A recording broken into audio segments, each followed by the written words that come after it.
When the mind is out of control, life becomes chaos. When the mind wanders without purpose, it becomes the enemy of the soul. But when the mind is governed by the wisdom of God, it becomes the greatest servant of destiny. The battle for your peace, your purpose, and your power is not fought in the world around you. It is fought in the battlefield of your mind. Every choice, every emotion, every action begins in your thoughts. What you allow to live in your mind will either lift you into divine victory or drag you into spiritual defeat. That is why, if you want to change your life, you must first learn how to control your mind. The mind is like a river. If left untamed, it floods everything around it, destroying dreams, drowning peace, and washing away joy. But when the river is directed, when it is guided by the will of God, it becomes power, a source of life that nourishes everything it touches. The one who learns to master his mind under God's authority becomes unstoppable because his thoughts no longer serve his emotions. They serve his faith. Do you know why so many people live defeated lives, even though they pray, even though they work, even though they desire good things? It is because their mind is divided. They say they trust God, yet they dwell on fear. They say they believe in divine timing, yet they panic when things don't happen their way. The lips speak faith, but the mind rehearses doubt. The heart prays, but the thoughts contradict the prayer. And when your thoughts are not in harmony with your faith, your spirit becomes restless. That is why control of the mind is not a suggestion. It is a command from the soul that seeks to walk with God. Your mind is a doorway. Whatever enters through it eventually becomes part of your reality. If you open it to fear, fear will dwell in your heart. If you open it to anger, anger will rule your words. But if you open it to God, peace will reign within you. The power of your mind is not in how much you can think. It is in what you choose to think. You cannot stop thoughts from coming, but you can choose which ones stay. When a fearful thought enters, you have the authority to reject it. When a negative thought whispers, you have the power to silence it. You do not need to fight every thought. You need to control the gate. You are the guardian of your mind. Many people are prisoners of their own thinking. They live trapped in memories, in regrets, in assumptions that never existed. They replay the past so often that they forget to live in the present. They imagine the future with so much fear that they forget to trust the one who holds tomorrow. They are chained not by circumstances, but by imagination gone astray. God gave you a mind not to torment you, but to train you. It is meant to serve your destiny, not sabotage it. When you learn to control your mind, you learn to control your world. You can walk through storms without fear. You can face betrayal without bitterness. You can endure waiting seasons without despair. Because your peace no longer depends on what happens outside. It flows from what you allow inside. Control your mind, and you will discover the unshakable calm that comes only from trusting God completely. Many people say, I can't control my thoughts, they just come. But that is not true. You may not control what comes to you, but you control what stays in you. When a bird flies over your head, you cannot stop it, but you can stop it from building a nest. In the same way, when a thought comes that is not aligned with God's truth. Reject it, release it, replace it. Say within yourself, this thought is not from God. I will not give it power. That is how spiritual strength is built. Not by avoiding battle, but by choosing which thoughts deserve your energy. The mind is the garden of destiny. Whatever you plant will grow. If you plant worry, you will harvest anxiety. If you plant gratitude, you will harvest peace. If you plant faith, you will harvest miracles. So be careful what seeds you allow in your soil. Every word you hear, every image you watch, every conversation you entertain, these are seeds. Protect your soil because your mind is sacred ground. Some people spend years trying to fix their life, not realizing their real problem is in their mind. They change jobs, relationships, locations, but carry the same patterns of thinking everywhere they go. You cannot have a new life with an old mind. You cannot experience divine peace with worldly thoughts. Transformation does not begin with a change of situation. It begins with a renewal of mind. When your mind changes, everything around you follows. Because life responds not to what you want, but to what you truly believe. There is a voice that always whispers in your mind. The voice of fear, the voice of doubt, the voice that says, you can't do this, you're not worthy, you're too late, you'll never change. That voice is not the voice of God. The voice of God brings peace, even in correction. The voice of God builds you up, even when challenging you. The voice of fear tears you down, drains your spirit, and keeps you stuck. When that voice comes, do not negotiate with it, silence it with truth. Speak faith louder than fear.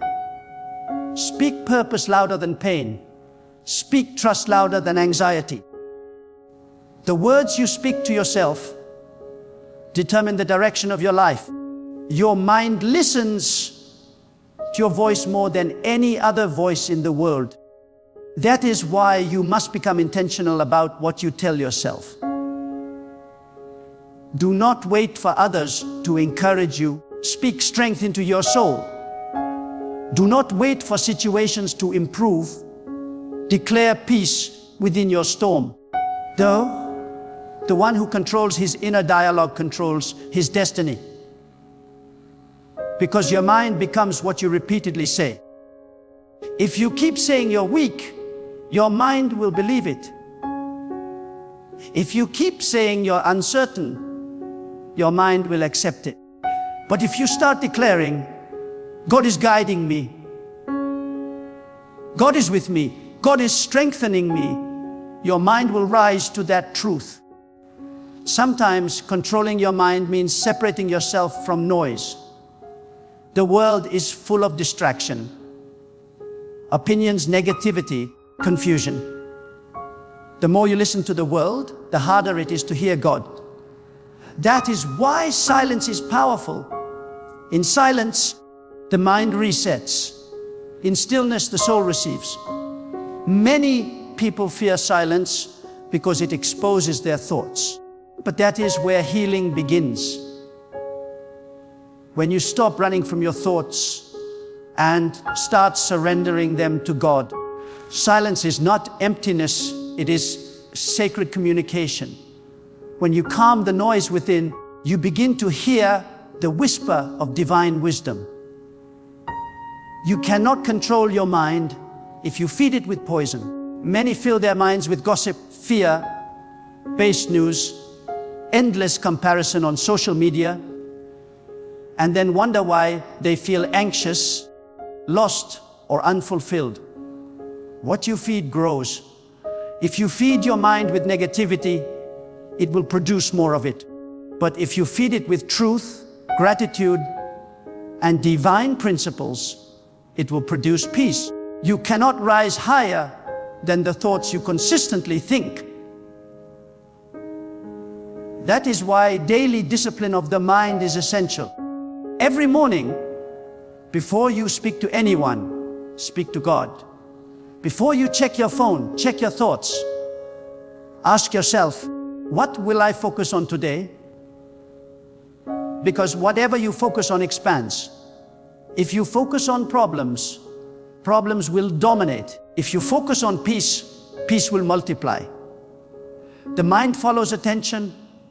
Where attention goes, energy flows. Many people waste their energy thinking about what they cannot control. They replay scenarios that cannot be changed.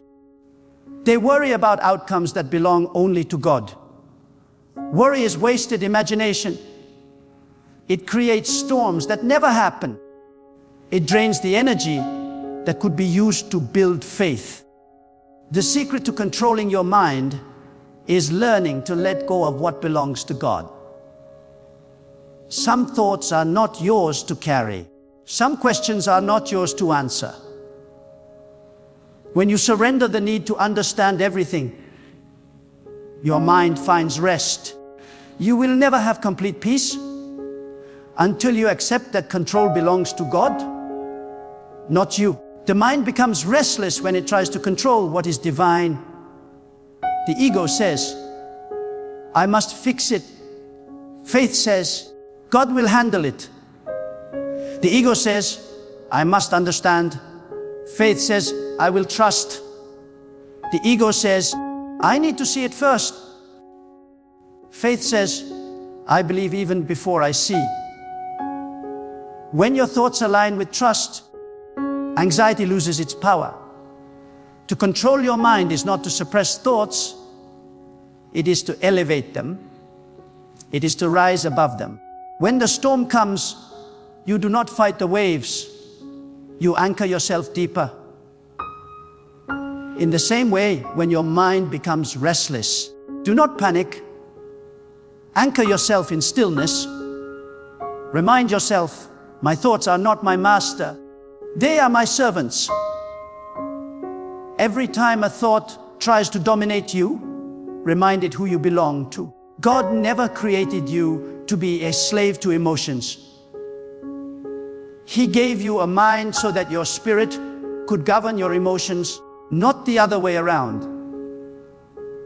The more you allow your mind to be led by feelings, the more unstable your life becomes. But when your mind is led by faith, your emotions bow to purpose.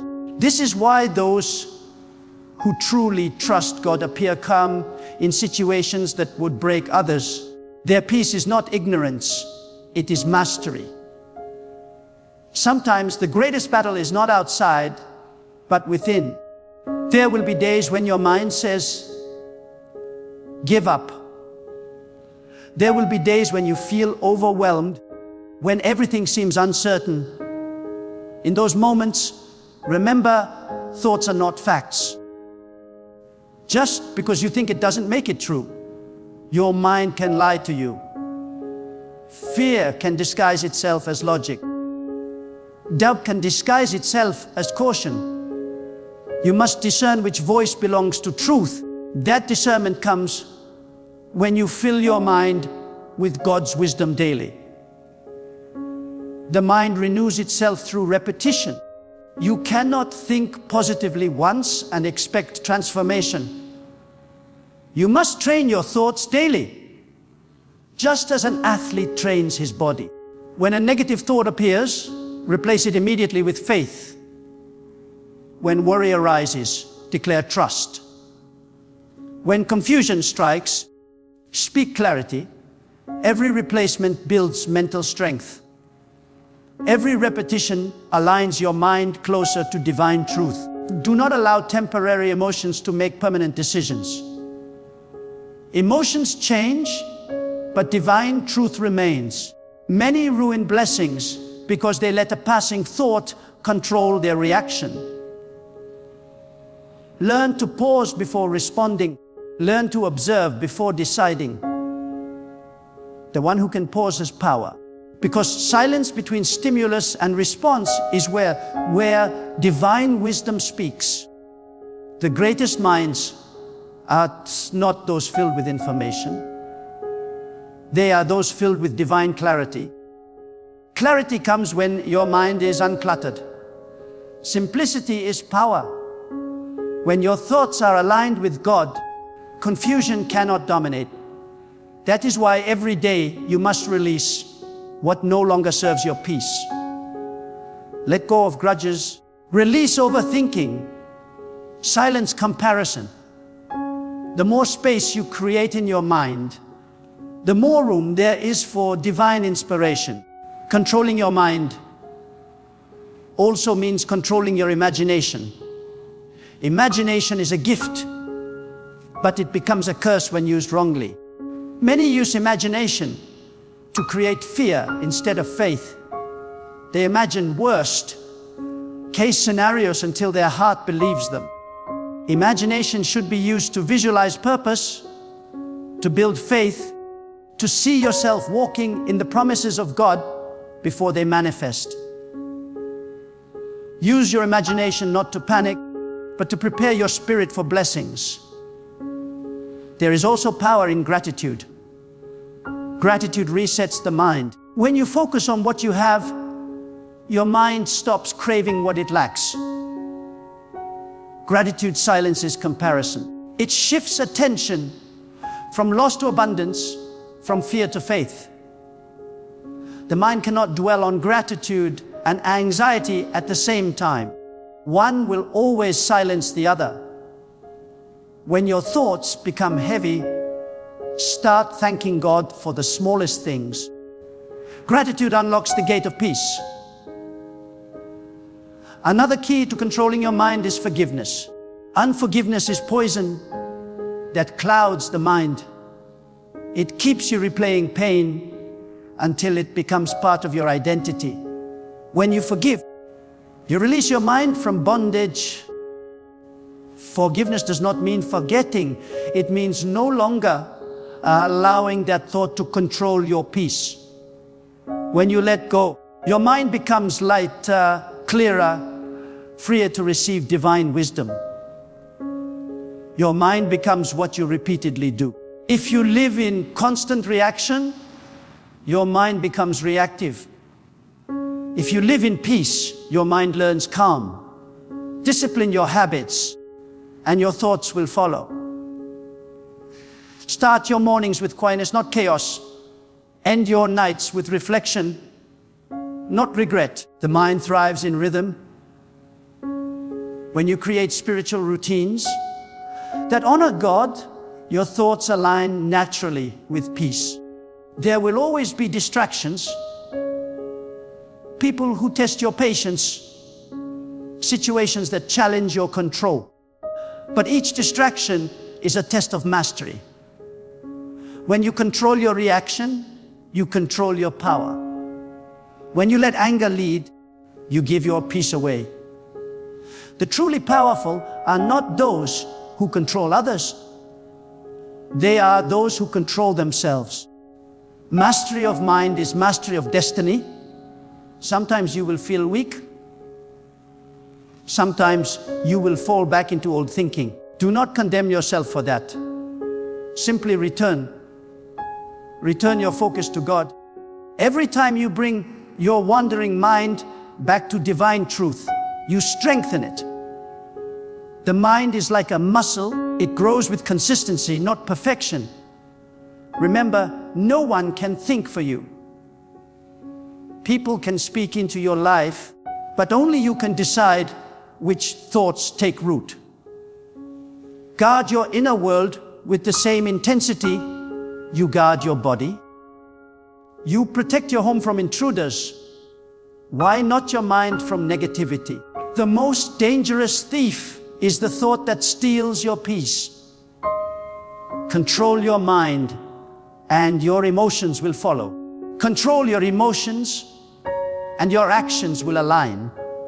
Control your actions, and your destiny will unfold. Everything begins with a thought.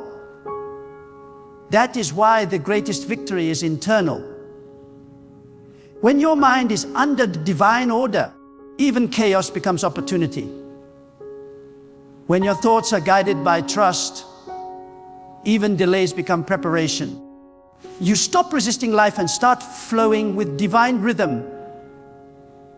You stop asking, why is this happening to me? And start saying, what is God teaching me? That is when you know your mind is aligned with divine wisdom. When everything that happens becomes a lesson, not a loss. A person who controls his mind becomes a light in a world full of noise. While others are moved by opinions, you remain anchored in peace. While others panic at uncertainty, you stand still, knowing that God's plan cannot fail. You walk through storms calmly, not because you are blind to reality, but because you see a greater reality. The presence of divine order in everything. The more you trust God, the quieter your mind becomes. Because trust and anxiety cannot coexist. When you know who holds your life, you stop fearing the unknown. When you know divine timing never fails, you stop forcing outcomes. Control of the mind is the fruit of trust. You were never meant to be enslaved by fear, guilt, or worry. You were meant to live free, led by divine wisdom, ruled by peace. And that freedom begins in your thoughts. Every time you choose peace over panic, faith over fear, surrender over control,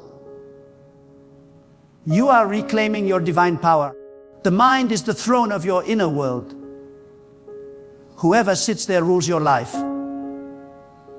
If fear sits there, fear will rule. If anger sits there, anger will rule. But if God sits there, peace will reign. So today, take your mind back, reclaim it, purify it, dedicate it. Let every thought that enters it bow to divine truth.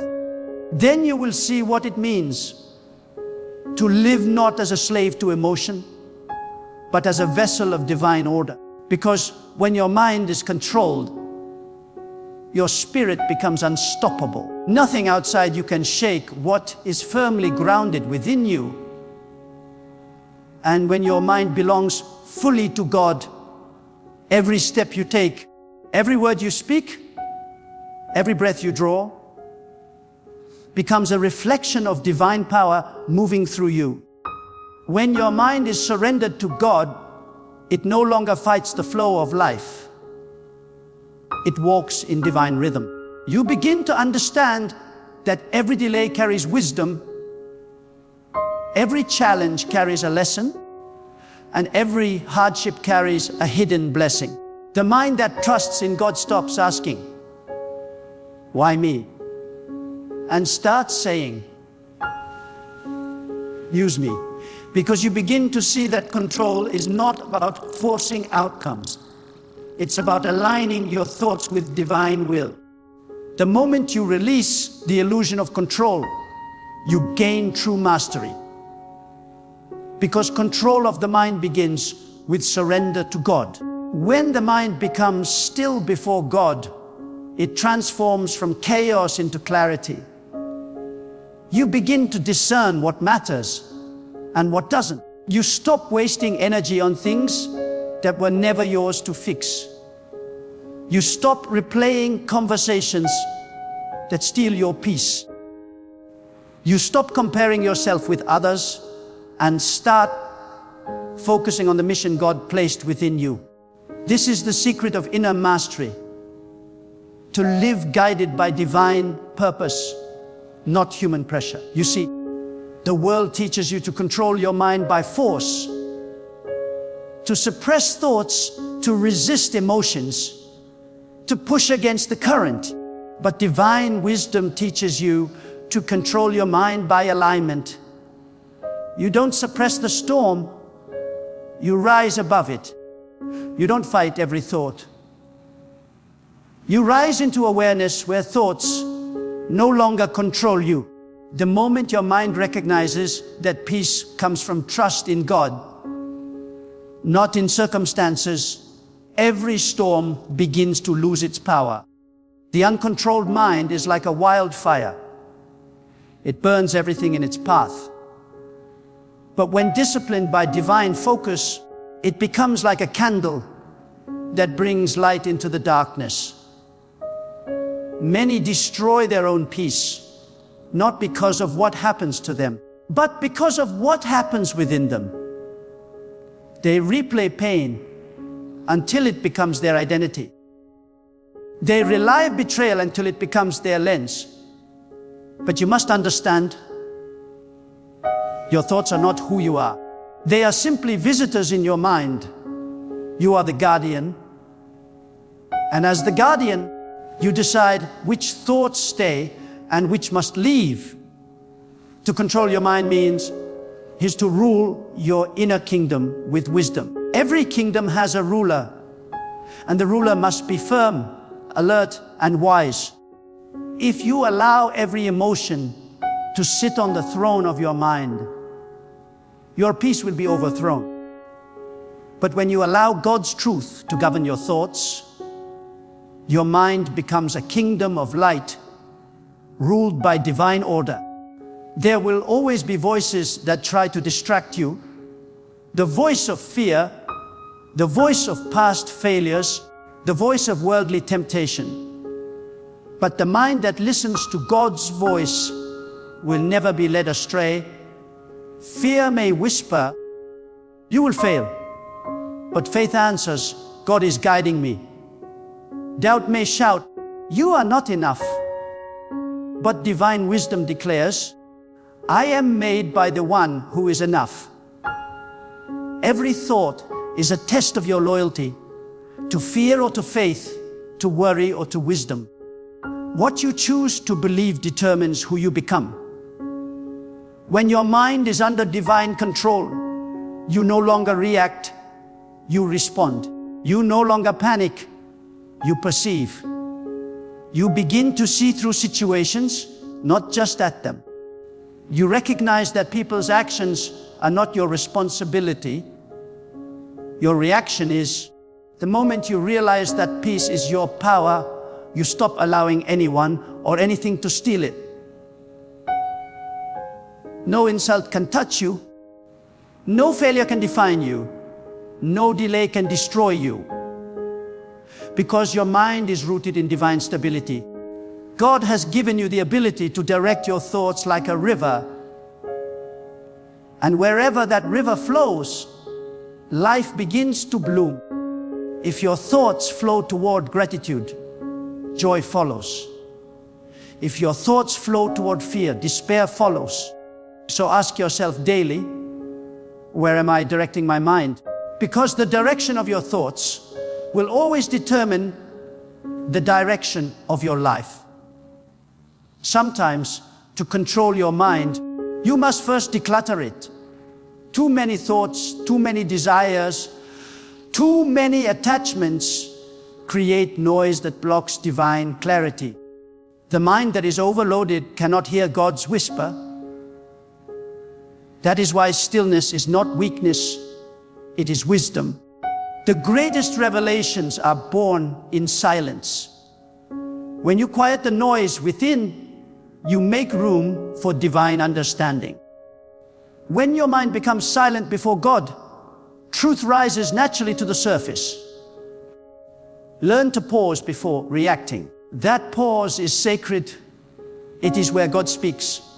Most mistakes happen when the mind moves faster than wisdom. But when you slow down and align your thoughts with divine guidance, your decisions become sharp, peaceful, and powerful. The wise do not react, they reflect. They measure their response not by emotion, but by divine truth. To control your mind is also to master your inner dialogue. Many lose battles not because the enemy is strong, but because their self-talk is weak. They talk themselves out of peace before the storm even begins. They speak defeat before they even try. Understand this, your words are the commands your mind follows. If you keep repeating, I can't do this, your mind obeys. But if you declare, God is strengthening me, your mind aligns with power. Every time you speak faith, you reprogram your thoughts toward victory. The mind also becomes what it constantly imagines. Imagination is the workshop of destiny. If you imagine failure, you build pathways of fear. If you imagine peace, you build pathways of calm. The mind cannot distinguish between what is imagined and what is real.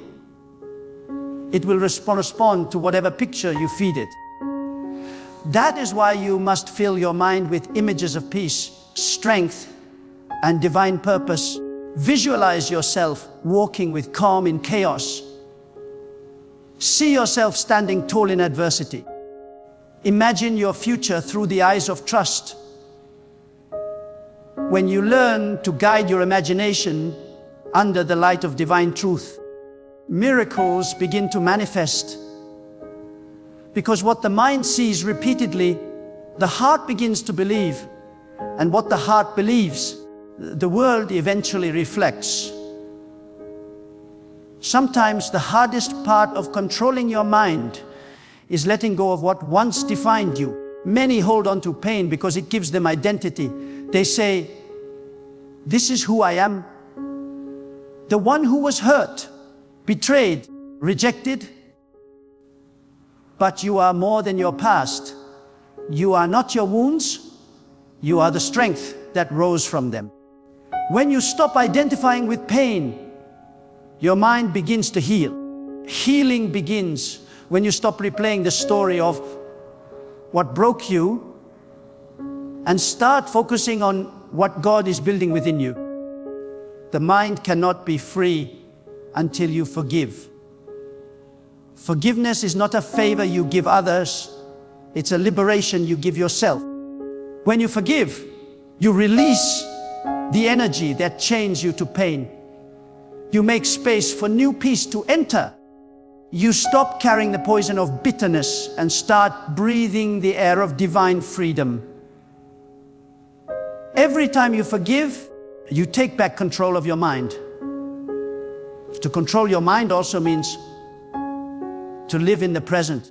The uncontrolled mind either lives in the past or fears the future. It mourns yesterday or worries about tomorrow. But peace exists only now, in this moment. When you live in the now, you live where God dwells, because divine wisdom does not speak in the past or future. It speaks in the silence of the present. The mind that lives in the present is never lost. It is always guided. The most powerful minds are those that learn the art of surrender. Surrender is not giving up. It is rising above.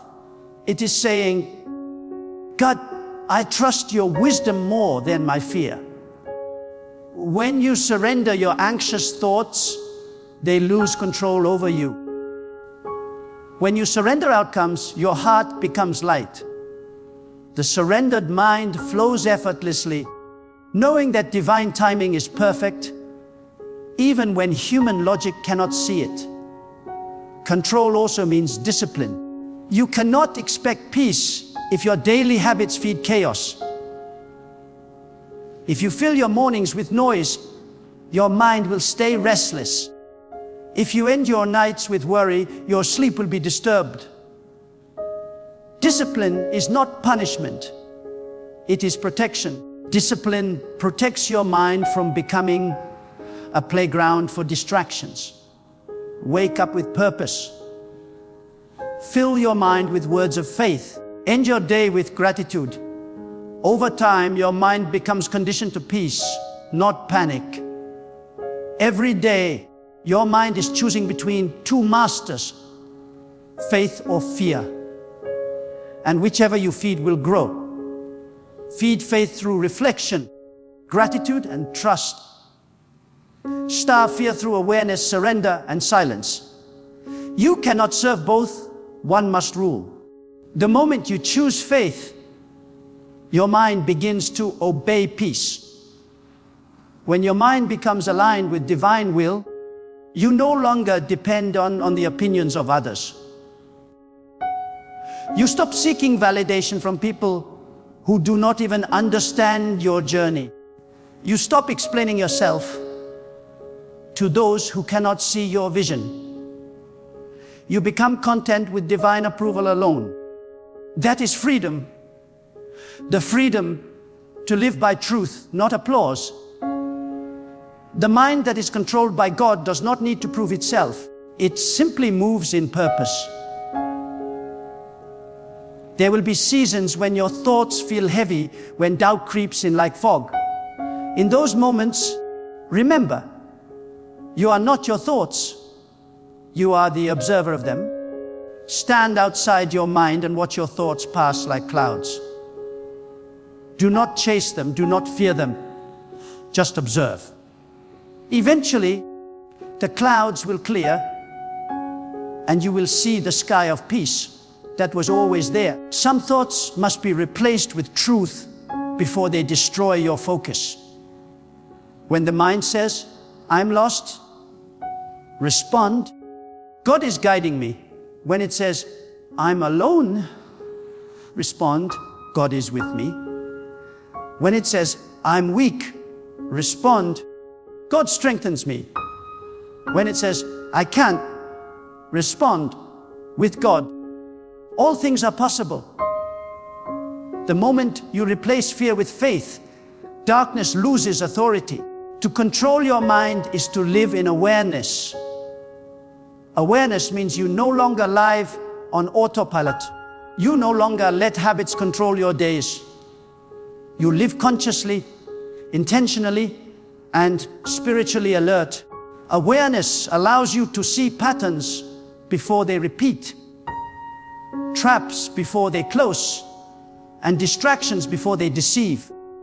Awareness is divine protection in mental form. The world is full of noise trying to hijack your attention. Every advertisement, every distraction is designed to control your mind. That is why those who protect their attention are rare and powerful. Your attention is sacred. It is the currency of your energy. Where your attention goes, your life flows. Do not spend it on things that drain your peace. Invest it in thoughts that grow your spirit. Your mind was not given to you to be a battlefield of confusion. It was given to be a temple of divine wisdom. But the temple must be kept clean. Every day, sweep out fear, doubt, jealousy, resentment. Fill it with gratitude, clarity, and truth. When your mind becomes pure, divine insight flows effortlessly through it. Remember, you cannot control what happens around you, but you can control how you think about it. That is your real power. Situations may not change immediately, but your perception can. And when perception changes, your experience transforms. The same event can break one person and build another. The difference lies in how the mind interprets it. So when challenges arise, train your mind to ask, what can I learn from this? Instead of, why is this happening to me? That single shift changes everything, because the mind that seeks wisdom will always find peace. The highest form of mental control is inner stillness. It is the ability to remain calm in the presence of chaos, to stay centered while the world spins. Stillness is not the absence of thought. It is the awareness that thoughts no longer control you. It is the silence that hears beyond words, the peace that passes all logic. When you reach that state, fear becomes powerless and faith becomes natural. You start to see life from a higher view. You no longer chase peace, you are peace. You no longer seek control, You embody control through surrender. You live in a divine rhythm where everything unfolds in perfect order. Because the one who controls the mind does not need to control the world. The one who walks with God does not fear the unknown. The one whose thoughts are aligned with divine wisdom becomes a channel of light, unshaken by darkness. That is the true mastery. To walk through storms without losing peace, to face uncertainty without losing direction, and to live every day knowing that as long as your mind is anchored in God, nothing can truly move you. When this money comes, don't tell anyone. When the blessing finally appears, when the door that has been locked for years suddenly swings open, when the opportunities you prayed for finally start to flow, don't rush to announce it. Because some things that God gives you are meant to be protected in silence, not displayed in noise. You see, not every blessing is for public conversation. Some blessings are sacred. Some breakthroughs are so divine, so strategic, that even one careless word can invite opposition from those who were never meant to see what God is doing in you. When this money comes, when the abundance you've been sowing for finally starts to manifest, you must learn to walk quietly. Because silence is not secrecy, silence is protection. Silence is maturity, silence is wisdom. God blesses those who know when to speak and when to stay still. The problem with many people is that they destroy their own miracles by talking too soon. They announce a seed before it becomes a tree. They expose their promise before it takes root. And when the wrong eyes see it, envy begins to move. Words of jealousy begin to circulate. Negative energy begins to form around what God was doing privately. When God gives you a financial breakthrough, it is not a call to boast. It is a call to steward. It is not an invitation to show others what you have. It is a test to see if you can handle what you prayed for. God doesn't just bless your hands, He tests your heart. And He wants to know, will you be humble when the abundance arrives? Will you still walk quietly when the favor becomes visible? Because many people can handle poverty, but few can handle prosperity. Many are faithful when they have nothing, but they lose their balance when wealth arrives. God is not against money. He is against pride. He is not against success. He is against forgetfulness. When this money comes, remember who gave it to you. Remember the tears you cried in secret, the nights you went hungry, the prayers that you whispered when no one was watching. Remember how long it took for you to get here. Because money is not just paper. It's a tool that tests the soul. It exposes what's inside you. It reveals whether your faith was genuine or if it was merely a desire for comfort. When this money comes, don't tell anyone, because some blessings are meant to be guarded until they are fully grown. When God begins to lift you, when the doors of financial increase begin to open, you must move in silence like a gardener tending a sacred field. You don't scream every time a seed sprouts.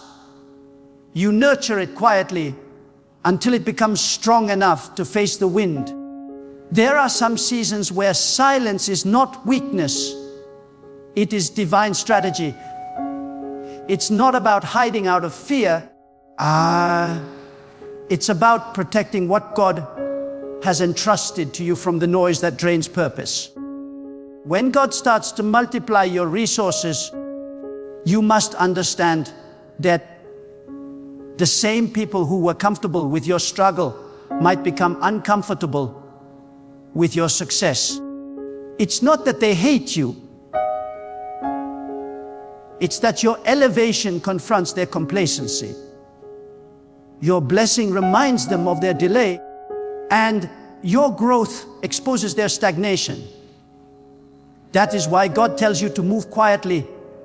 He wants you to build in peace, away from the opinions of those who can't handle the new version of you.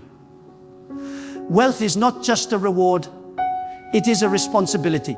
God doesn't send it to everyone, because not everyone is prepared to handle the weight that comes with it. There's a spiritual discipline required to carry abundance without being destroyed by it. Many people pray for financial freedom, but few are ready for the spiritual maturity that must come with it. Because money amplifies whatever is already in your heart. If you are selfish, it will magnify your greed. If you are humble, it will magnify your generosity. If you are reckless, it will magnify your carelessness. That is why when the money comes, you must not announce it. You must sit in silence and ask God for direction. You must say, God, show me what to do with this blessing so that it multiplies your purpose, not my ego. Because divine wealth has an assignment. It comes to shift atmospheres. It comes to restore dignity. It comes to fund vision and heal generations. And that cannot happen if your first instinct is to seek validation from people who once overlooked you.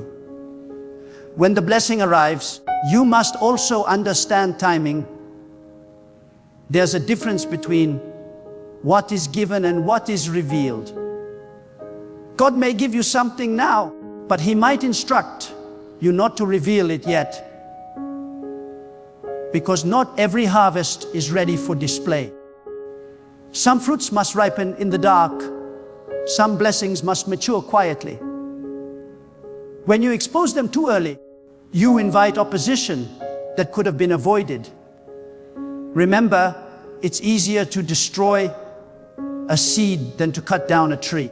That's why God tells you to wait. Let your wealth grow deep roots before you show its leaves. There will come a time when God will want your success to be seen, not for your glory, but for His. But before that time, He will test your ability to keep secrets. He will test your discipline in silence. Can you handle the blessing privately without needing to prove it publicly? Can you stay humble while others speculate? Can you keep building when others demand explanation? Because your silence will separate you from the ordinary. When this money comes, don't let excitement make you careless. Many people lose what God gives them because they move too fast. They announce too early. They spend without vision. They invest without discernment. They allow emotions to guide what should be governed by wisdom. But divine prosperity is not emotional. It's spiritual. It requires alignment, discipline, and prayer. You must sit before God and let Him be your financial advisor. He knows where your wealth belongs. He knows who should and should not benefit from it. He knows the traps that lie ahead. And if you keep quiet and listen, He will guide you. There's something sacred about silence in success. It keeps you grounded. It reminds you that everything you have is borrowed breath, temporary stewardship. You are not the owner. You are the vessel. God gives and He can take. So stay humble. Walk softly with your blessing. Let your gratitude be private before it becomes public. Because when you learn to manage blessings in secret, God can trust you with even greater abundance. When the money comes, people will notice the change. They'll sense it. You won't have to say anything. The peace in your presence will speak louder than any announcement.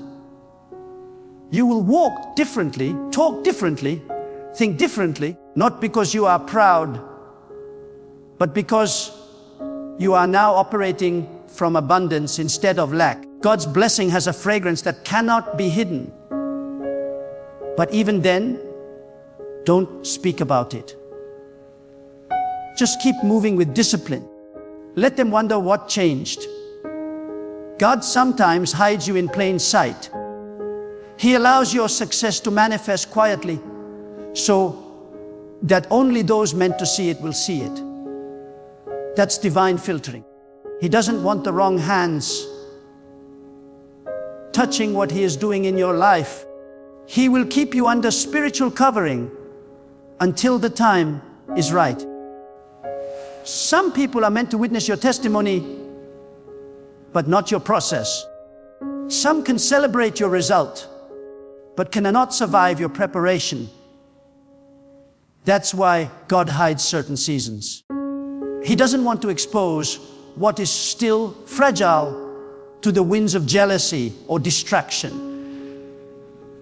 When the money comes, build what lasts. Don't use it to prove a point. Use it to fulfill purpose. The world wants you to spend to be seen. God wants you to spend to be significant. There's a difference. The world wants you to show off. God wants you to sow into eternity. Every currency you receive carries a moral direction. It will either draw you closer to God or drive you away from Him, depending on your intent. If you want your wealth to stay, learn to circulate it with divine wisdom. Help quietly. Give silently. Support those in need without broadcasting it. The greatest form of giving is when the left hand doesn't know what the right hand is doing. Because when you give in silence, you protect your blessing from pride. You disconnect your generosity from ego. You allow your giving to become worship, not performance. The money coming to you is not random. It's part of God's plan to restore what was lost, to rebuild what was broken, to heal what was wounded. But you must protect it from noise. Every time you speak unnecessarily about your blessings, you open a door for spiritual interference. You invite conversations that drain your energy. You attract eyes that bring envy. Silence is your armor. It keeps your focus pure. And when this wealth begins to change your life, remember, do not apologize for what God gave you. Stay humble, but stay confident. You are not stealing. You are receiving what was written for you. You prayed for this. You suffered for this. You waited for this. But the reason you must not tell everyone is because not everyone knows the story behind your glory. They see the blessing, but they don't see the battles you fought to get it. They see the fruit, but they don't see the fasting, the sacrifice, the faith that held you together when everything was collapsing. When this money comes, don't tell anyone, because silence will become your most powerful strategy of preservation. Silence will protect your purpose. Silence will guard your peace. There are moments in life when God answers the prayers you cried in the dark, and suddenly everything begins to shift. Doors open that were long sealed. Favor appears from directions you never expected. And an abundance starts flowing like a river that had been waiting behind an invisible dam. That moment will feel overwhelming. You will want to shout. You will want to tell everyone that the storm is finally over. But listen, that is not the time to speak. That is the time to listen. Because your silence is where God will give you instruction for the next phase of your blessing. The greatest mistake people make is that they celebrate too loudly. They confuse manifestation with completion. They think the blessing means the battle is over, when in truth, it means the battle has only shifted. When money enters your life, new tests begin. Tests of loyalty, tests of character, tests of discipline, tests of heart. Before, you were tested by lack. Now you will be tested by abundance. Before, you prayed to receive. Now you must pray to manage. And in that management lies your destiny. Because God doesn't only measure what He gives you. He measures what you keep sacred. There is something holy about discretion. There is a power in keeping things between you and God. When you speak too early, you allow the spiritual world around you to awaken forces that are not meant to see your light yet. There are unseen eyes, invisible listeners who react to every vibration of energy that comes from your words. When you speak carelessly, you announce your coordinates to the enemy. When you stay silent, you remain invisible under God's covering. So when this money comes, let your gratitude be private. Bow your head, go into your quiet space, and pour out your thanksgiving in whispers, not in noise. Because gratitude is most powerful when it's pure, not when it's performed. The world has trained people to make everything visible, their joy, their wealth, their plans. But God works through those who understand the value of secrecy. The quiet ones, the ones who build without applause, the ones who celebrate in their hearts while their lips stay still, those are the people who cannot be touched by envy. Do not underestimate the spirit of jealousy. It does not always come from enemies. Sometimes it comes from those who love you, those who sit at your table, those who held your hand when you had nothing. Jealousy does not need to hate you to harm you. It only needs to envy what you have. That's why God says, stay silent. Not because others are evil, but because not everyone is spiritually mature enough to see your success without being affected by it. When this money comes, your spirit must stay grounded. Do not let comfort weaken your prayer life. Do not let prosperity make you forget where you came from. Do not let ease silence your hunger for God, because wealth without worship becomes wilderness. Many people get lost in abundance because they stop seeking the giver and start worshiping the gift. You must never let that happen. Every increase must draw you closer to God, not away from Him. Every new level must remind you that the source has not changed. Only the channel has. God gives wealth not to make you proud, but to make you useful. He blesses you so that you can become a vessel of provision for others. But He will not entrust His resources to someone who seeks attention more than purpose. That is why your silence is the sign that you are ready. It shows God that you value the gift more as a responsibility than as decoration. It shows that you understand wealth is not a symbol, it's a mission. When the blessing comes, you will notice something. The same world that ignored you will suddenly start watching you. People will ask questions. They will test your generosity they will analyze your lifestyle. Some will disguise curiosity as conversation. They'll say, "How did you make it?"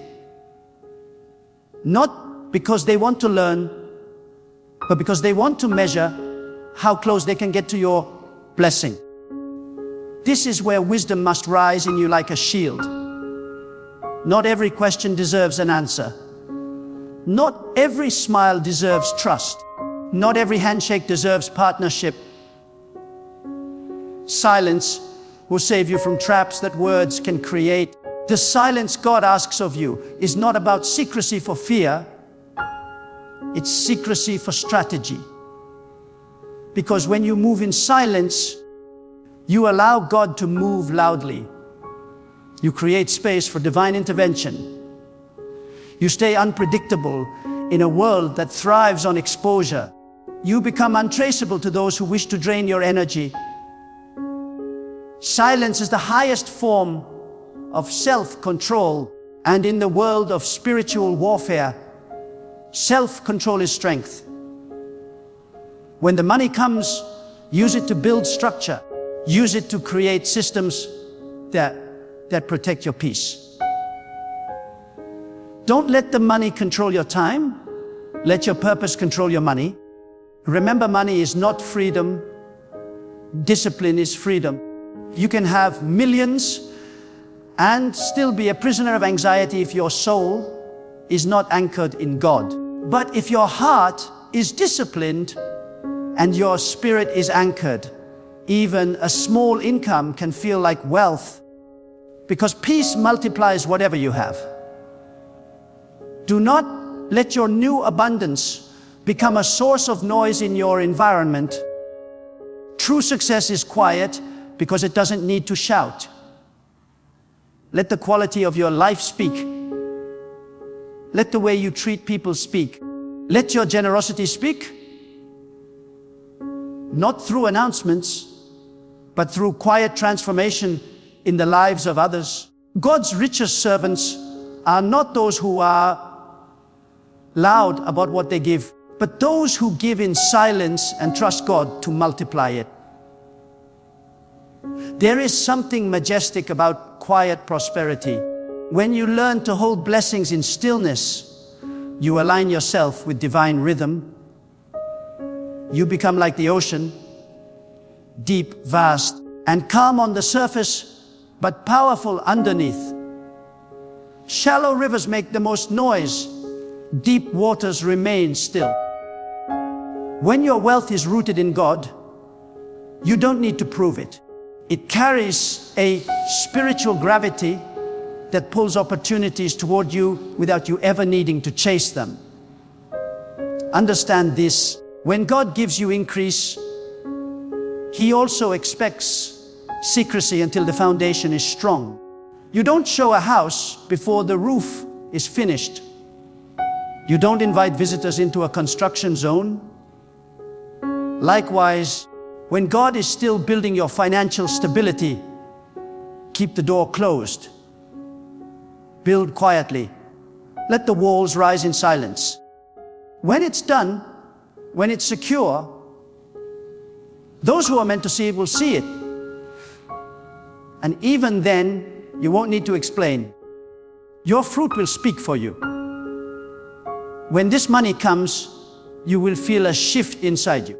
You will begin to see that what once looked impossible is now possible. Your hands will carry power to create. Your words will carry weight to command. But with that power must come reverence, because money amplifies the heart, and only a heart purified by God can handle prosperity without arrogance.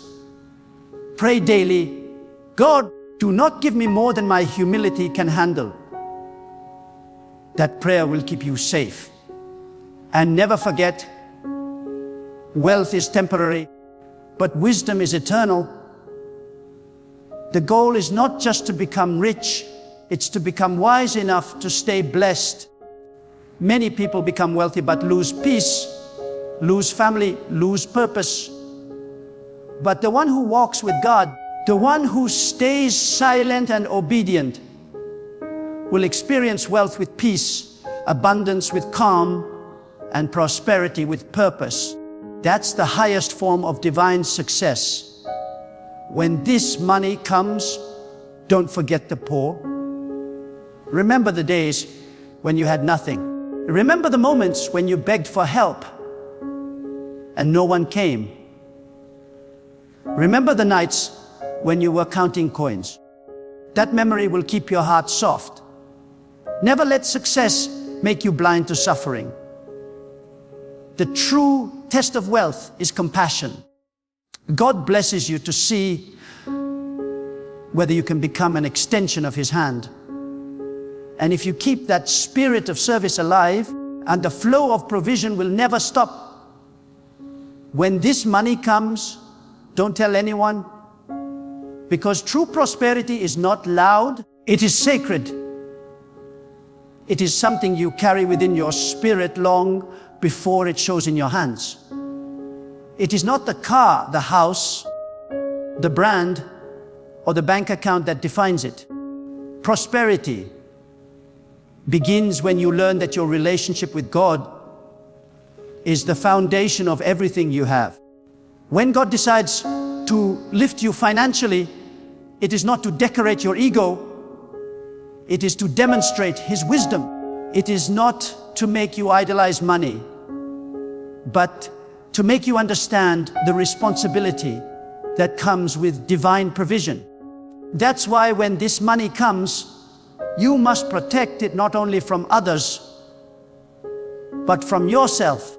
Because sometimes the enemy does not come from outside, he comes from within. The most dangerous voice that can destroy your blessing is your own pride. The moment you start thinking, I earned this, I made this happen, I built this with my power, you have already started drifting from the purpose of the blessing. God doesn't bless you so you can glorify yourself. He blesses you so that you can glorify Him through what you do with it. That is why humility must grow at the same speed as your wealth. The higher you rise, the lower you must bow in gratitude. When this money comes, remember that God will observe not how loud you celebrate, but how wisely you manage. Because to God, stewardship is worship. When you organize your finances with purpose, when you give with intention, when you spend with discipline, when you plan with wisdom, that is a form of worship. It says, God, I respect what you gave me. I honor the trust you placed in my hands. And when God sees that kind of respect, He multiplies your resources beyond what you can imagine. Many people pray for wealth, but few prepare for the character that wealth demands. Wealth without inner growth leads to corruption. That's why sometimes God delays it. Not because He doesn't want to bless you, but because He's building your capacity to handle it. He wants to strengthen your spirit before He increases your status. Because when you rise, you will attract not only admiration, but attack. Prosperity brings both light and shadow. Some will love you for what you represent. Others will hate you for the same reason. But if your foundation is God, you will not be shaken. When this money comes, learn to guard your environment. Not everyone deserves access to your atmosphere. Some people drain your peace. Some speak words that sound innocent, but carry energy that poisons your spirit. Protect your peace like it's part of your wealth, because it is. You can lose money and recover it, but once you lose peace, everything else loses meaning. So when God increases you, create distance between your abundance and their noise. Learn the holy art of quiet separation. It is not arrogance, it is awareness. Understand this: wealth carries vibration. When you begin to prosper, it changes the frequency of your life. It attracts different people, different opportunities, and also different challenges.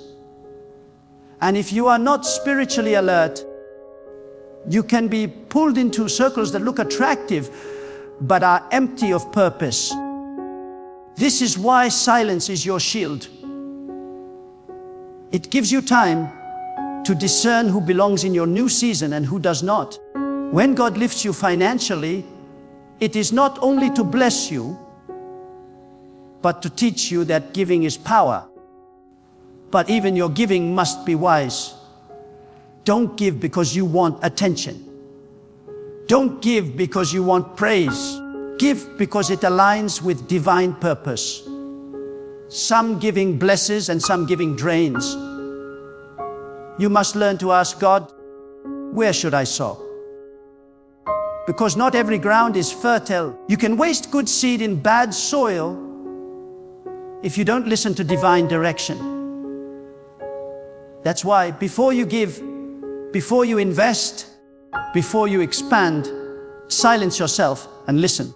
The same God who gave you the wealth will give you the wisdom to place it where it multiplies goodness.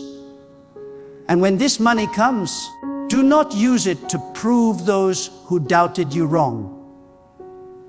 Don't spend it trying to show your worth to those who ignored your struggle. You owe them nothing. Your only obligation is to God, the one who sustained you when no one else saw you. The world measures success by visibility. God measures it by obedience. What the world calls luxury, God calls stewardship. What the world calls showing off, God calls waste. When the blessing becomes visible, you must remember the invisible moments that created it. Remember the prayers, the waiting, the faith, the discipline, the nights you thought it would never come. Because gratitude keeps your heart soft. And a soft heart is the only soil where blessings can continue to grow. When gratitude leaves, greed enters. When humility fades, downfall begins.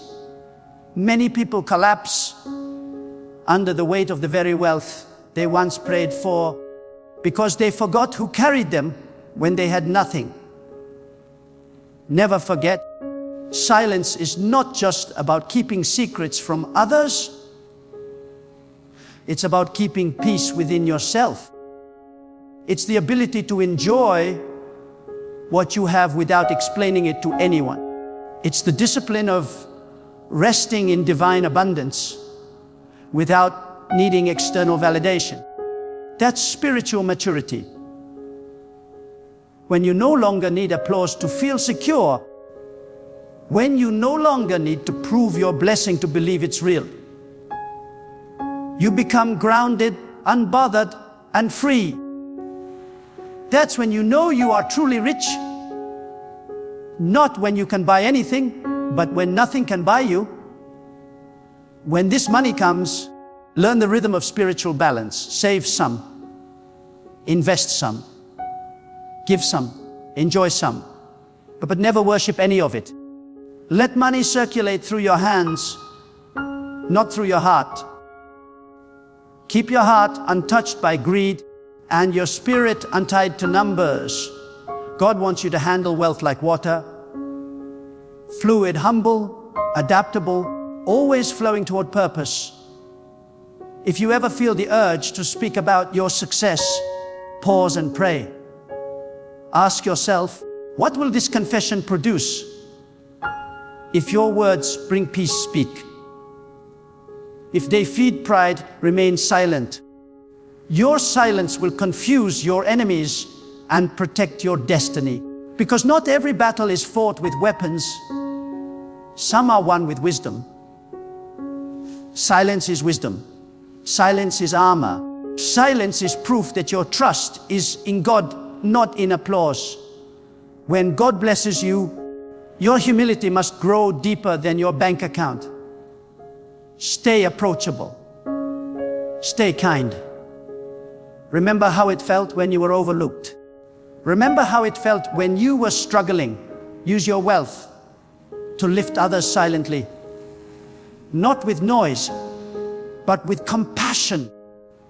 The world doesn't need another loud rich person. It needs quiet healers who use what they have to bring light into dark places. When this money comes, protect your spiritual routine.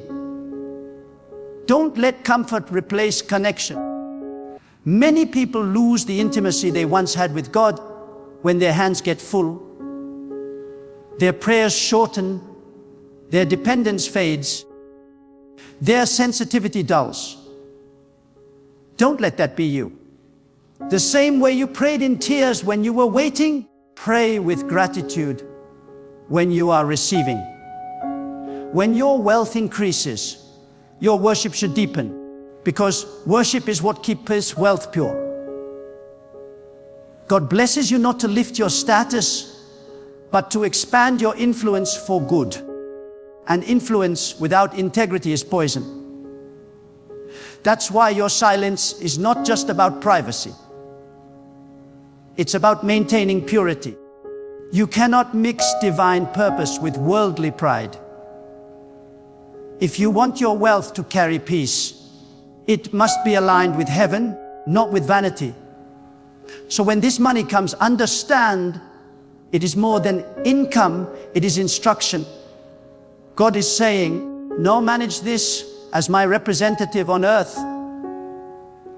Handle it with fear, with love, with wisdom. And if you stay faithful in that, more will come. Because God trusts those who protect what He provides. Let people wonder. Let them guess. You owe no explanation for divine elevation. Let your discipline be your message. Let your serenity be your sign. The loudest sound of divine prosperity is peace, not performance. And remember this truth, when God blesses you, He is not only giving to you, He is giving through you. You become a channel, a vessel of divine flow. The moment you try to own it, you block it. But when you let it flow through gratitude and service, you step into the rhythm of endless provision. So when this money comes, don't tell anyone. Tell God, I am ready to serve with this blessing. I will honor you with this abundance. I will remain silent when others speak, humble when others boast, grateful when others forget. That is how divine wealth endures. That is how peace remains. That is how you carry prosperity without losing your soul. There are moments in life when the waiting feels endless.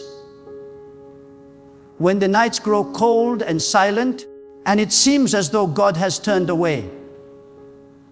You've prayed, you've cried, you've believed. Yet the door stays closed, the answer delayed, the miracle postponed. But hear me clearly today. God's silence does not mean His absence. His delay does not mean denial. When God finally moves, when His divine timing unfolds before your eyes, it will not just bring relief, it will bring tears. Not tears of pain, but tears of overwhelming joy, because you will suddenly understand why it took so long. You will realize that while you were waiting, God was working. While you were wondering, God was preparing. And when His perfect timing arrives, it will make you cry. Because the beauty of what He does will leave you speechless.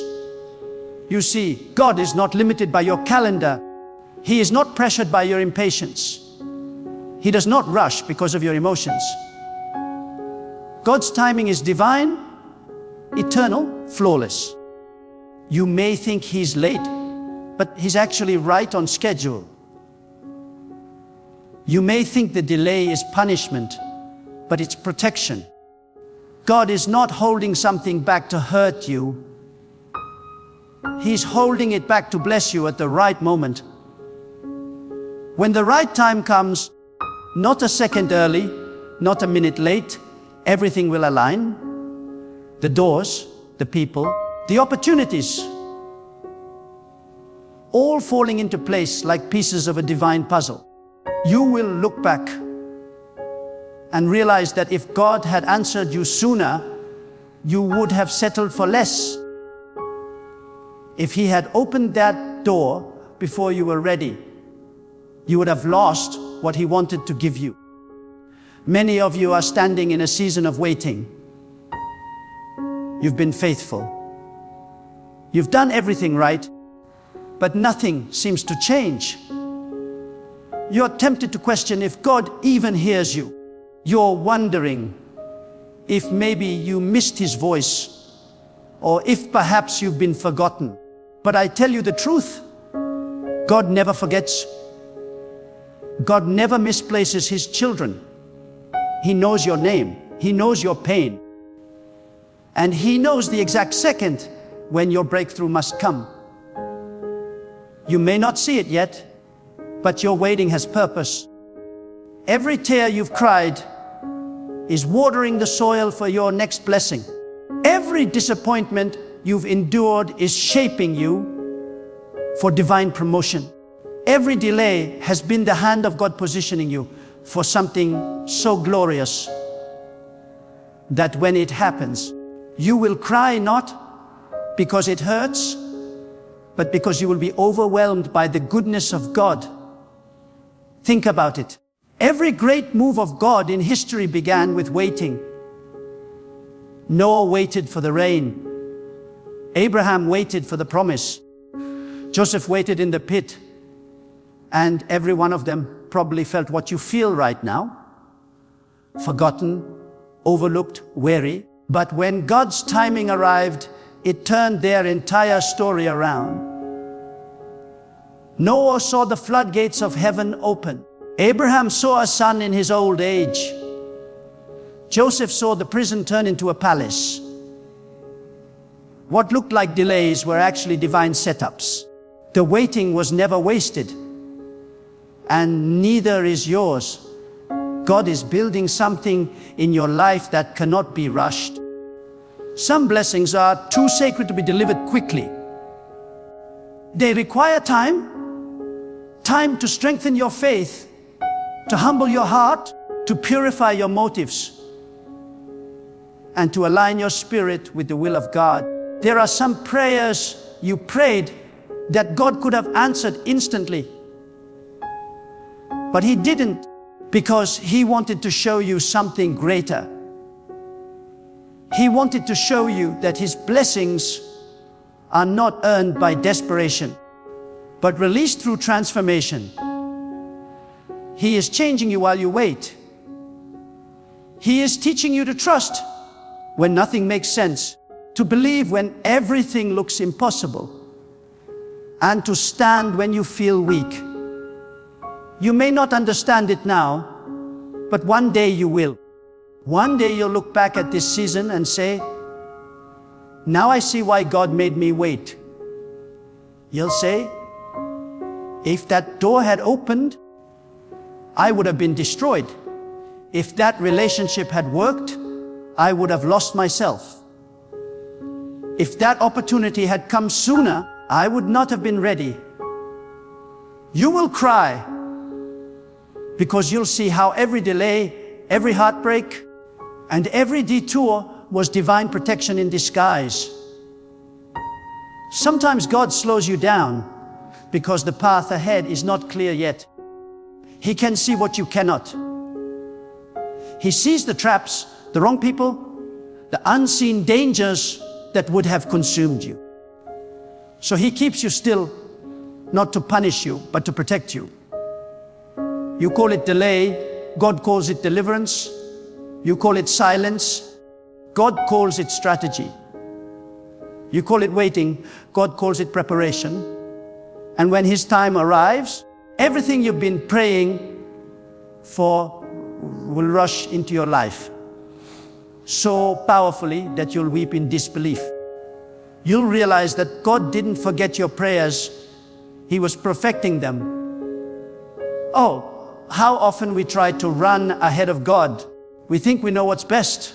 We want control. We want the blessing now. But if you could see the full picture of what God is doing, you would fall to your knees and thank Him for every delay. You would thank Him for every unanswered prayer, for every closed door, for every not yet. Because behind those divine delays are miracles that require maturity. God cannot give you something that your character cannot sustain. He cannot release a blessing that would destroy you if received too soon. The waiting is His mercy. The delay is His love. I want to speak to those who feel like life has stopped moving. You've been doing everything you can, and yet you feel stuck. Let me tell you, you are not stuck, you are stationed. God has stationed you in a season of stillness so He can align everything around you. While you're waiting, God is working behind the scenes, touching hearts, rearranging circumstances, removing what doesn't belong, preparing what must come. You can't see it, but heaven is busy on your behalf. And when the curtain lifts and God's timing explodes into your reality, it would be so sudden, so overwhelming that you will cry out, God, I didn't see this coming. You will cry because the goodness of God will hit you like a wave, washing away the years of disappointment, erasing the nights of tears, and replacing sorrow with unspeakable joy. The reason God makes you wait is because He's building testimony through time. If everything came instantly, you'd never learn to value it. You'd never understand His ways.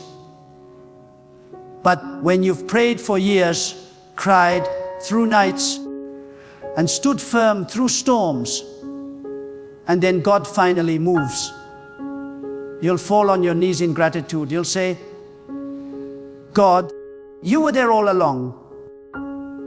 That's when the tears come. Not the tears of pain, but of holy awe. The kind of tears that come when you realize you were never forgotten. The kind of tears that flow when you see how every struggle was leading you to this divine moment. You'll cry because the timing was so perfect that only God could have arranged it. Many people lose their faith in the waiting. They confuse delay with abandonment. But faith is not proven when everything happens instantly. Faith is proven in the silence, in the waiting, in the darkness. When you choose to trust God, even when nothing moves, that's real faith. And when you refuse to give up, when you keep believing despite the delay, you move the heart of God. There is something powerful about a believer who waits without complaining, who prays without demanding, who trusts without doubting. That kind of faith catches God's attention. That kind of patience invites heaven's intervention. You may be at your breaking point right now, thinking, I can't wait any longer. But I tell you, you're closer than you think. The moment right before a breakthrough often feels like the heaviest test. That's because the enemy knows you're almost there. He knows God's timing is near. So he fills your mind with doubt, your heart with fear, and your spirit with impatience. But don't let him trick you into giving up now. You've come too far to quit. You've endured too much to surrender. God's timing is about to collide with your faith. And when it does, You won't just receive what you prayed for. You'll receive more than you ever imagined. Do not measure God's love by how fast He answers. Measure it by how deeply He cares. He is not a God of instant gratification. He is a God of perfect manifestation, and His manifestations are worth the wait. When God finally releases that blessing, it will not just meet your need, it will exceed your expectations. It will silence your enemies. It will heal your heart. It will restore what you lost. And you will cry because you'll know it could only be God. Some of you have been through years of heartbreak, betrayal, and struggle. You've lost people, lost hope, lost confidence. But let me tell you, you are about to see why you had to go through it. God's timing will make every pain make sense. Every tear you shed will turn into joy. Every wound will become wisdom. Every loss will become a lesson to build the foundation for your blessing. And when that blessing arrives, you will cry because you'll see that nothing was wasted. Not one tear, not one heartbreak, not one lonely night. You thought the waiting meant God forgot you. But He was preparing you for something that would blow your mind. God's timing will always look late to the human eye, but it's perfect in the spiritual realm. He knows exactly when to release your promotion, when to send your breakthrough, when to reveal your purpose. And when He does, it will happen so fast that it will feel like a dream. You'll say, "Is this really happening?" And tears will roll down your face because the pain of the past will collide with the joy of the present. If God answered every prayer instantly, you would never develop endurance. You would never learn to walk by faith. Waiting builds trust. Waiting builds character. Waiting refines your spirit. It teaches you to depend on God's will, not your own understanding. It teaches you that blessings are not earned by effort alone, but released by divine timing. The longer the wait, the greater the weight of glory that comes after. God's greatest blessings often require the longest preparation. That's why the pain is so intense, because the promise is so massive. When God's timing comes, it will heal what broke you. It will restore what you lost. It will lift what you thought was gone forever. There will be a moment in the quietness of your heart when you'll realize that God's hand was upon you the entire time. You'll see how He kept you from destruction, how He hid you from danger, how He protected you from wrong people, and how He prepared you for your destiny. And you will cry, not out of sorrow, but because you'll finally see the faithfulness of God in full color. His timing will reveal what your pain once hid. When God is preparing to move in your life, He will first teach you patience through divine silence. That silence is not punishment, it is spiritual training. God hides His hand so that you may strengthen your trust. When everything feels still, when nothing is changing, that's when the roots of your faith are growing deep beneath the surface. God uses silence to sharpen your hearing. He wants you to learn how to sense His presence even when you can't feel it.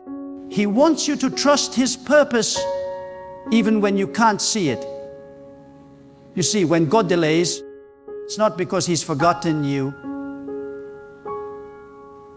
It's because He's perfecting something that can only be shaped through time. You might not understand what He's doing, But one day, His plan will unfold so beautifully that you'll break down in tears. You'll cry because the waiting, the silence, and the struggle will suddenly make sense. There are moments when God will take everything away. Not to destroy you, but to rebuild you on a stronger foundation. Sometimes He removes people, opportunities, or comfort so that your eyes will be lifted back toward Him. God will never compete for your attention. When He sees that your heart is being pulled toward worldly things, He will lovingly shake your world to bring you back to the place of dependence. That shaking is not a curse, it's a calling. It's God saying, trust me again. And when you return to Him, when you learn to depend not on people but on His timing, you'll discover a peace that this world cannot offer. Then when His blessing finally arrives, it won't just make you happy, it will make you cry, because you'll realize that the same pain that once broke you was the instrument that brought you closer to God. Sometimes what feels like delay is actually divine disguise. God will hide your blessing behind obstacles, not to frustrate you, but to prepare you. He allows certain doors to remain closed because He knows what is waiting behind them must not be entered without strength, wisdom, and spiritual maturity. If He opened it too soon, it could destroy you. God's timing ensures that when you receive what you've been praying for, you are ready to handle it with gratitude, not arrogance, with humility, not pride. The longer the wait, the deeper the lesson. The deeper the lesson, the greater the blessing. That's why when the day comes, when everything suddenly falls into place, it will move you to tears. You will look back and realize that every not yet, every closed door was a holy setup for something far beyond your imagination. There are also times when God delays because He's protecting you from unseen enemies. You may think the delay is holding you back, but in truth, it's saving you. God can see what you cannot. He knows who truly loves you and who only pretends to. He knows which opportunity is divine and which one is a trap. He knows which path leads to life and which one leads to destruction. So when He delays, it is often because He is clearing the path before you. He's removing what could have destroyed your peace, corrupted your purpose, or distracted your soul. You'll cry when you finally see it, when you realize how many battles God fought in silence, how many disasters He prevented without your knowledge, and how many times He held you back from walking into something that looked good but was dangerous. When that revelation hits you, you will cry in awe of how carefully God has loved you. You may feel that the waiting season is lonely, but that's because God often calls you into isolation before elevation. The greatest blessings are birthed in private, not in public. God will take you away from the noise so He can refine your character in the quiet. He will strip away distractions, people, and attachments until your heart beats only for Him. And when that process is complete, when your dependence is no longer on the world, but on God alone, then He will release what He promised. When it comes, it will not be a small thing. It will be something that will touch every corner of your life. Something that will make you fall to your knees with trembling gratitude. You will cry because the fulfillment will be so beautiful, so precise, so full of divine detail, that you'll know it could have come from no one but God. There will also come a day when you'll thank God for not giving you what you once begged for, because not everything you wanted was meant for your destiny. Some desires were distractions dressed as dreams. Some people you cried over were never meant to stay. Some opportunities you chased were never meant to be yours. God's mercy sometimes comes disguised as rejection. He closes doors not because He hates you, because He loves you too much to let you destroy yourself.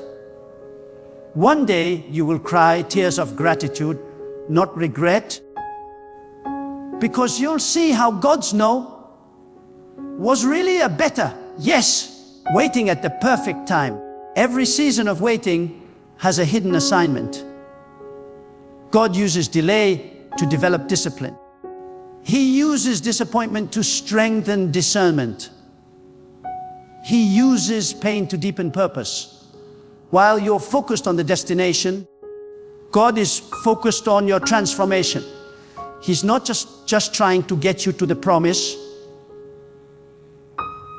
He's trying to prepare you to keep it. Many people can receive a blessing, but not everyone can sustain it. That's why God works more on you than on the thing you're praying for. The miracle isn't just what you receive, it's who you become while waiting.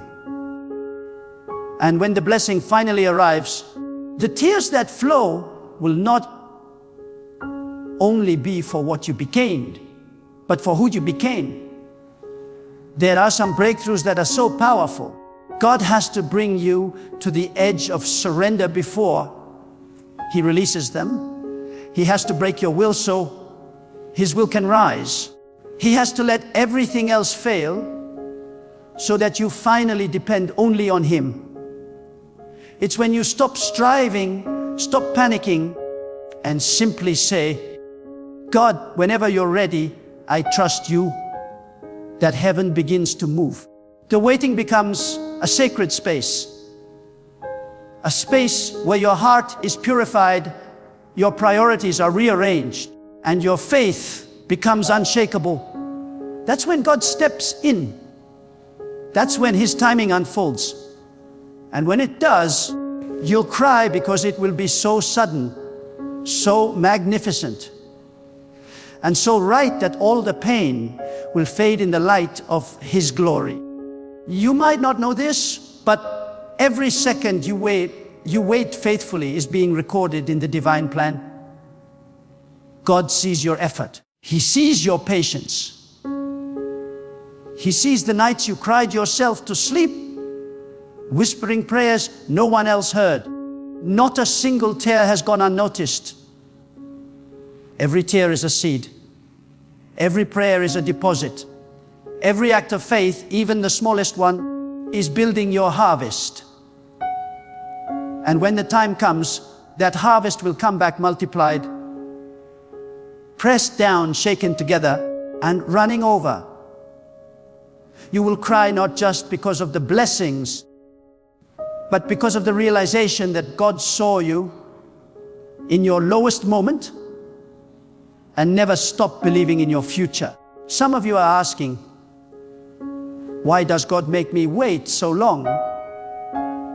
Because He's writing a story that will inspire others. Your pain has a purpose beyond your understanding. You're not just waiting for yourself, you're waiting for everyone who will one day hear your story and find strength through your testimony. God is shaping you into a vessel of wisdom. He's making your life a message of endurance, a living example that faith in God's timing never ends in disappointment. One day, your tears will be the proof of His perfection. You will cry not out of sorrow, but because you'll finally see how your waiting became someone else's hope. And remember, when God moves, He moves suddenly. One moment you'll be waiting, the next, everything will change. That's the mystery of divine timing. It always feels late until it happens. Then you realize it was right on time. God doesn't move by seconds or hours. He moves by seasons and purpose. When your season arrives, not even the forces of darkness can delay it. No person, no system, no enemy can stand in the way of what God has appointed. You will watch things that seemed impossible happen effortlessly. Doors will open without knocking. Answers will appear without striving. What you were chasing will begin chasing you. And when that happens, you'll cry. Not just because of the blessing, but because of the power and precision of God's timing. There's a reason why God allows you to walk through storms before sending sunshine.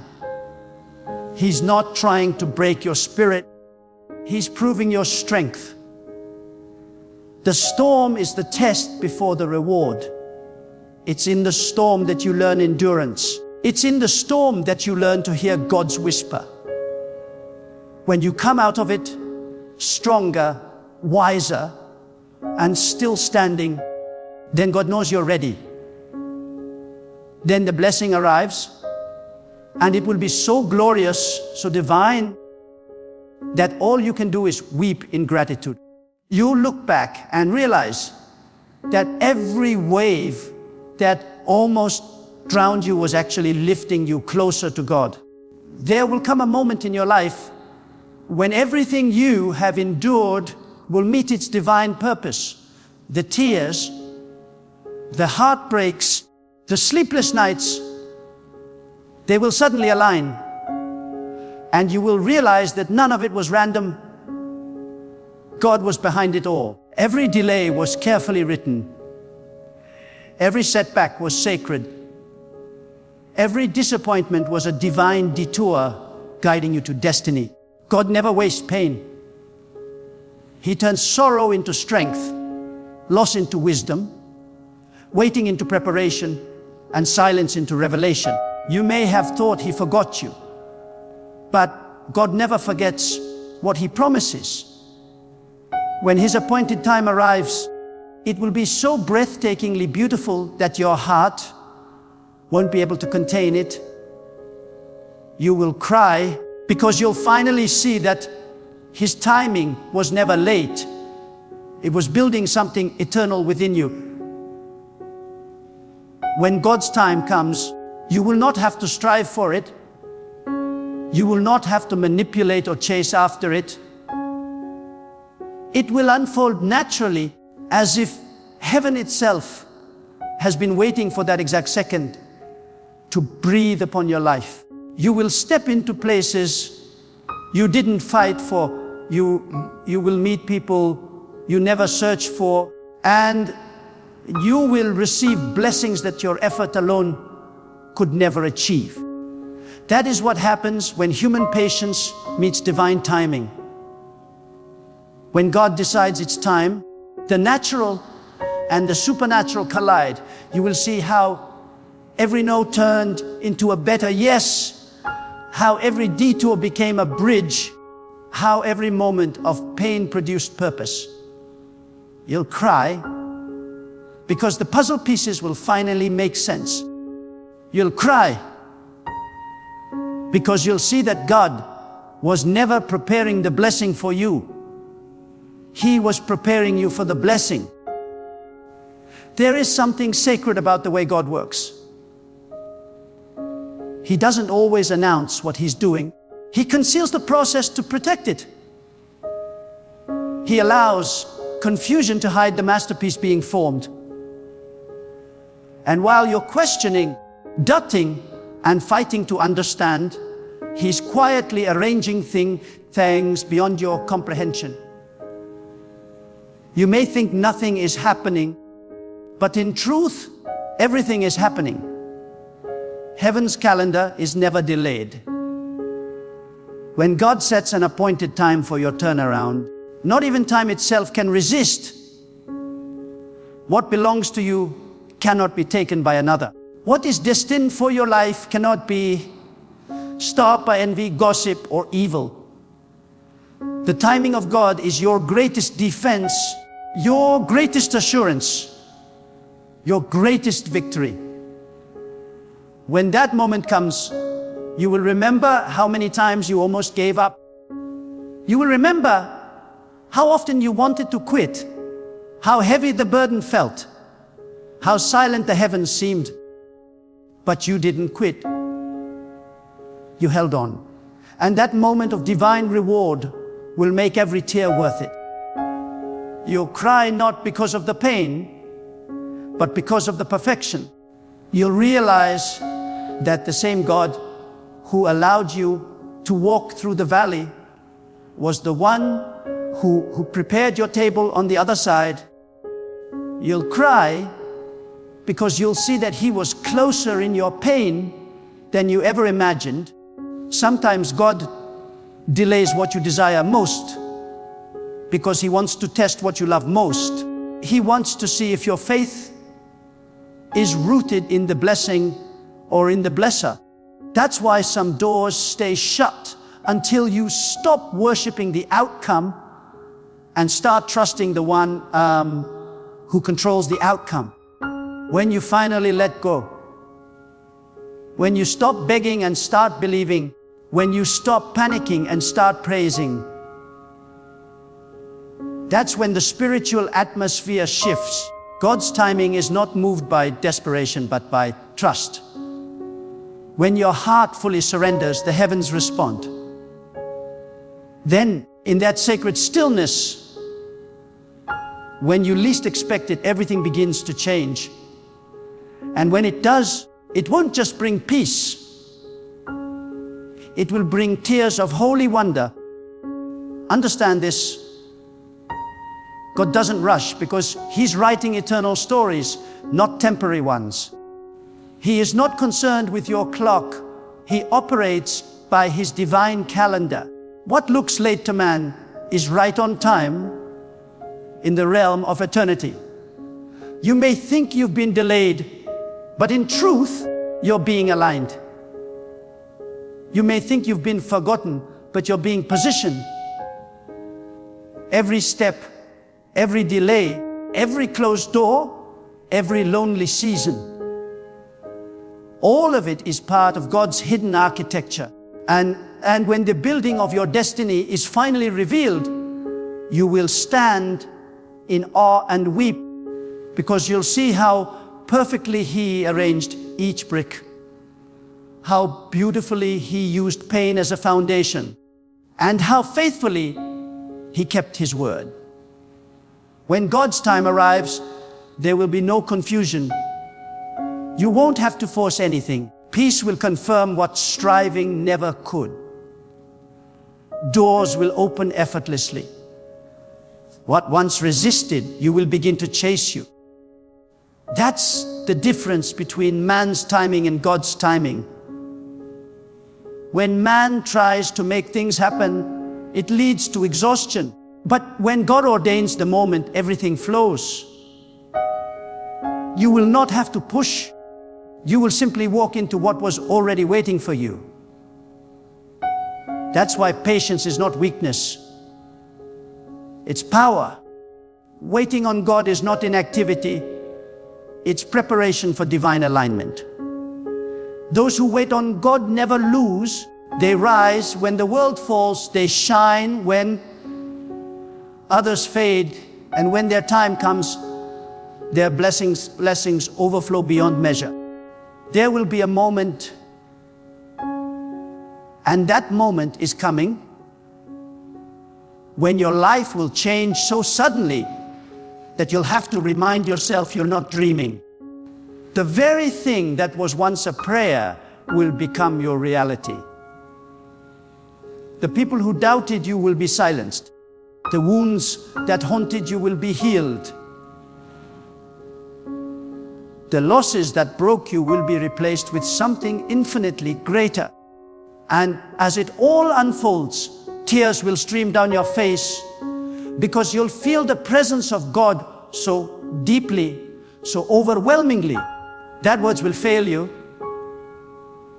It will be as if the years of waiting are suddenly washed away by a flood of joy. You'll realize that every delay was sacred choreography,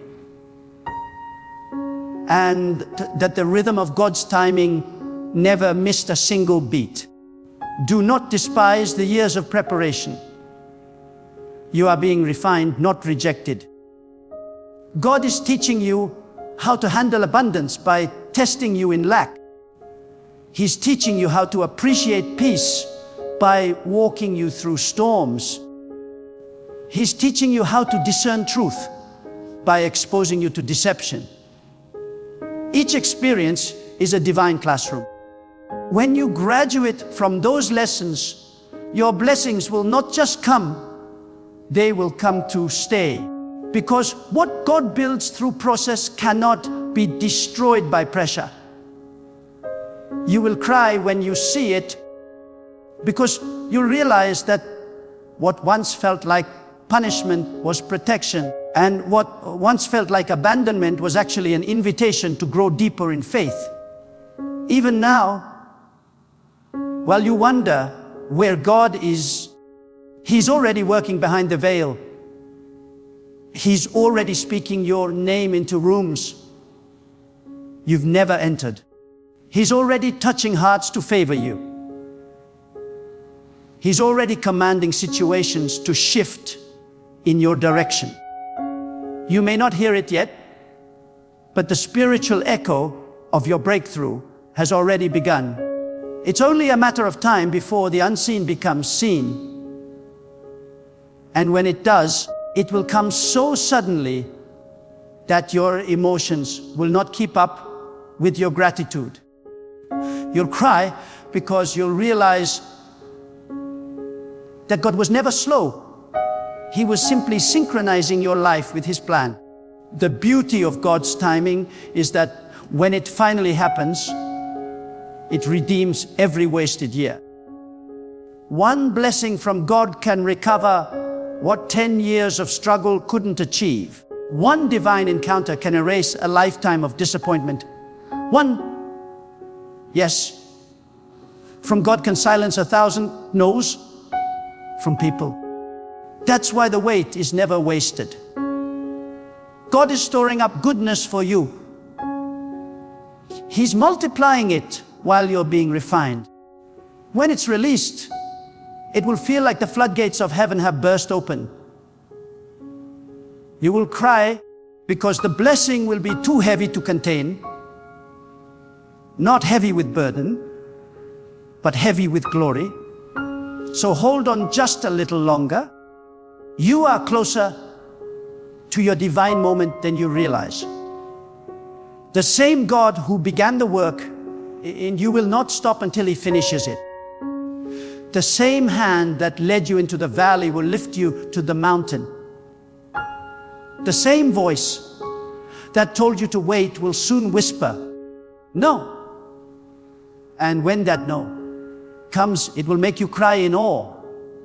It will silence your fears, heal your wounds, and restore your joy. You'll look around and realize that the God who seemed silent was actually writing your story, one that only His timing could produce.